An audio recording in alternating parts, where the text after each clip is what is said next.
Assalamualaikum warahmatullahi wabarakatuh. Ramadan jadi bulan yang istimewa. Di antara keutamaannya, wahyu Al-Quran diturunkan pada bulan Ramadan. Bahkan Imam Ibnu Katsir itu katakan bukan hanya Al-Quran saja.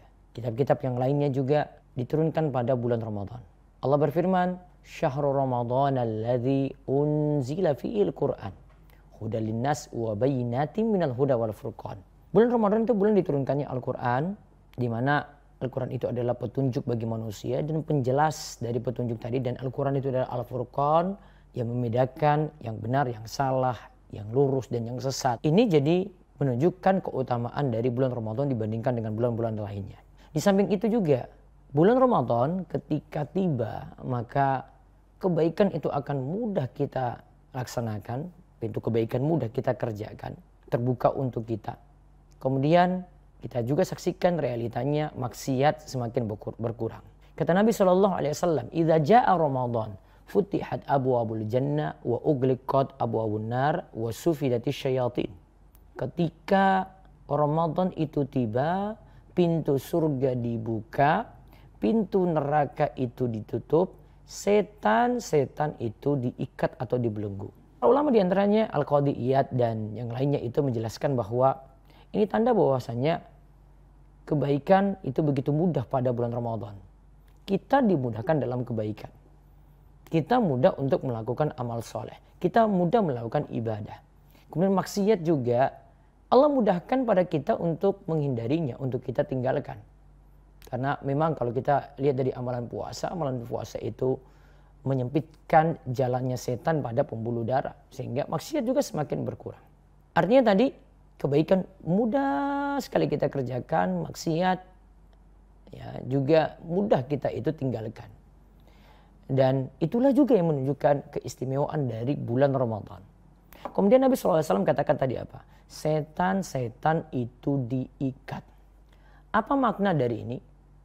Di dalam buku kami 15 motivasi iman di bulan Ramadan. Itu disebutkan bahwa setan itu diikat pada orang yang benar-benar jalani puasa. Kemudian setan itu diikat pada orang yang benar-benar nahan hawa nafsunya.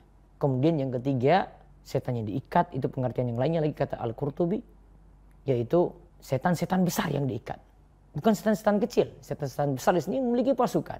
Sehingga dari penjelasan ini menunjukkan bahwa maksiat masih bisa terjadi di bulan Ramadan. Masih aja ada yang nekat maksiat di bulan Ramadan. Hanya Allah Subhanahu wa taala memberi kekuatan pada kita untuk meninggalkannya. Nah, karena tadi ya, ada yang tidak jalani puasa dengan benar. Puasa tapi nggak sholat, itu contohnya. Ada yang mengikuti hawa nafsunya.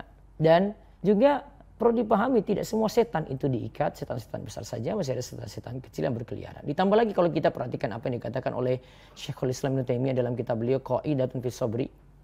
Bahwa yang namanya maksiat itu terjadi karena 4 faktor, yaitu diri sendiri, kemudian adanya faktor pendorong, misalnya di saat sepi, tidak di keramaian, tidak di depan orang banyak, orang cenderung bisa bermaksiat. Dan ketiga, karena faktor teman yang jelek, kemudian yang keempat, karena godaan setan. Nah, yang keempat ini godaan setan kan semakin berkurang di bulan Ramadan, tapi kan ada faktor diri sendiri, ada hawa nafsu, ada faktor pendorong, saat sepi melakukannya, ada teman-teman yang jelek. Maka kecenderungan untuk bermaksiat juga tetap masih ada di bulan Ramadan. Maka mari kita perhatikan hal tadi, keutamaan dan bagaimana Allah beri keistimewaan pada bulan Ramadan. Asalnya kebaikan itu begitu mudah, maka bagi orang-orang yang semangat, kata Nabi SAW, ayo terus semangat lakukan kebaikan. Bagi orang-orang yang bermaksiat, suka pada keburukan, ayo berhenti di bulan Ramadan. Semoga dengan kesadaran kita ini kita akan jadi baik setelah pas Ramadan meraih yang namanya takwa. Karena takwa itu apa? Jalankan perintah dan meninggalkan larangan.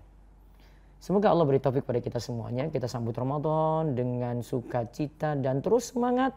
Dan jangan lupa semua tadi ya, kebaikan mudah kita laksanakan dan kita mudah jauhi maksiat. Ingat minta tolong pada Allah Subhanahu wa taala. Jangan sandarkan pada diri sendiri. Minta tolong pada Allah agar dimudahkan dalam kebaikan. Semoga Allah beri taufik.